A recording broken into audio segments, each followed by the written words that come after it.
Good morning! Yan, mayroon ako ditong 4 na tokwa. Gagawa tayo ngayon ng bistik na tokwa. So, gagawin ko dito, hiwain ko siya na maninipis. Yan. Ang ingay ng mga ibon ko.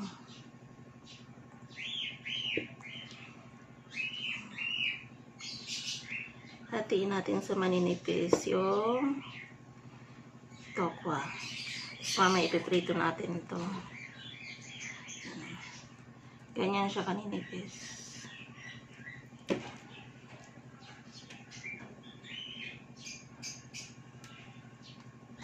Okay.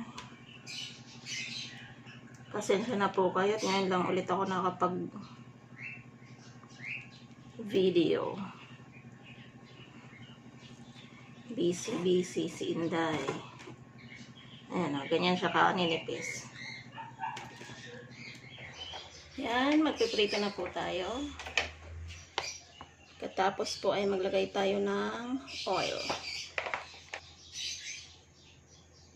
Konti lang.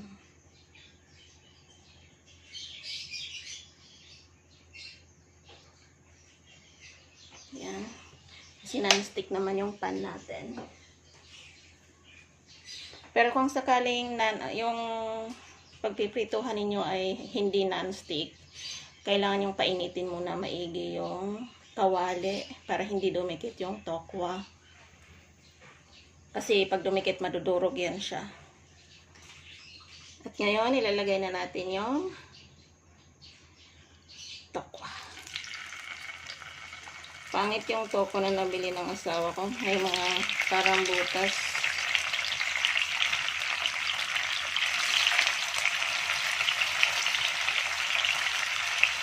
So, ganyan lang kanipis yung pagkakahiwa ng tokwa natin. Madudurog siya.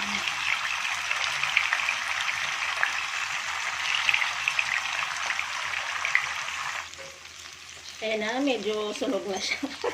Napabayaan ko. Balik pa rin na natin. Ang ginagamit ko nga pala ay ewan ko kung tama to. Pero matagal ko na itong ginagamit sa dito. Hindi naman nasisira yung pagiging non-stick ng pan. Wow, sakto.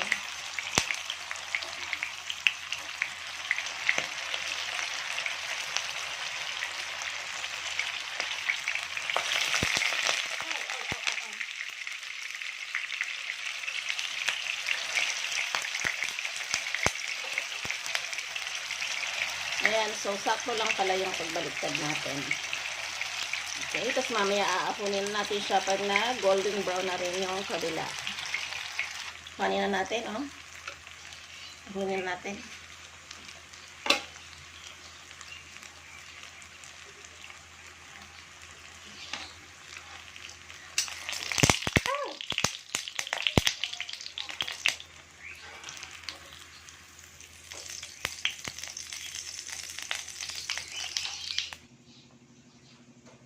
Ayan, pagkatapos po natin maprito, ito na po siya.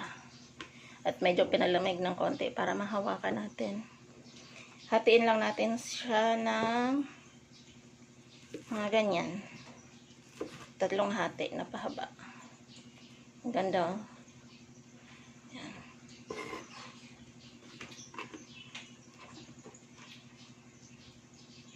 Hatiin lang natin.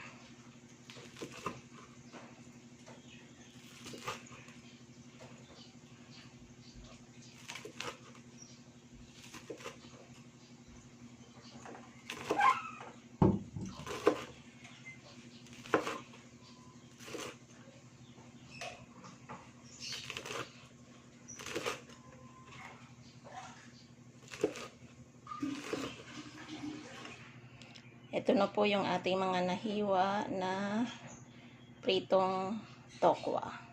Ngayon po magagawa na tayo ng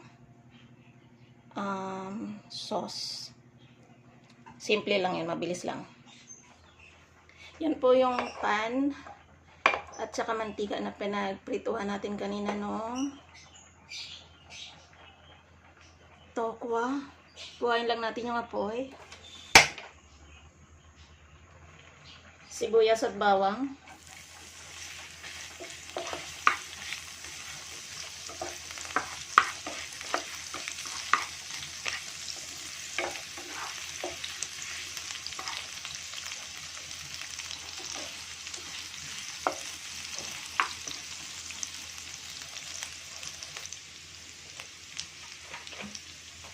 Toyo, kahit anong brand.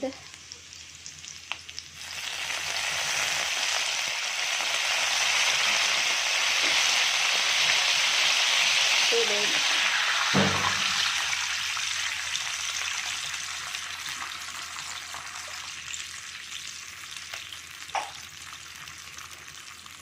Suka, kahit anong brand. Tansya-tansya na lang. Wala nang sukat-sukat. Ayan. Tapos,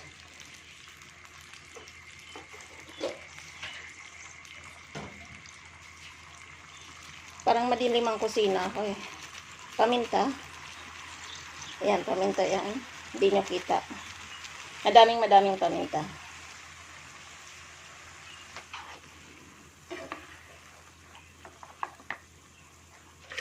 At konting asukal.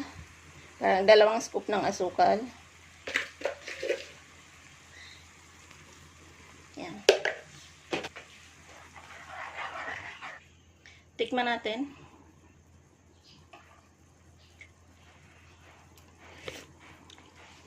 Aw. Dagdagan natin ng konting asin. Kasi dapat ang ano sa kanya parang medyo sweet and sour. Sweet and sour at saka alat. Yun. Hindi naman masyado maalat. Sakto lang. Yan po, ilagay na natin yung ating tokwa. Yan. Alright. Halo-halo lang na ma-absorb nung tokwa yung ating sauce.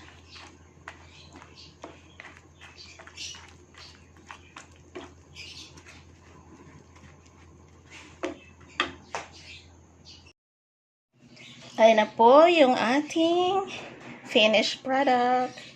At lagyan natin ng sili. Yummy! Yan po. Sarap niyan. Bistik na tokwa. Tara po, kain na tayo. Bye!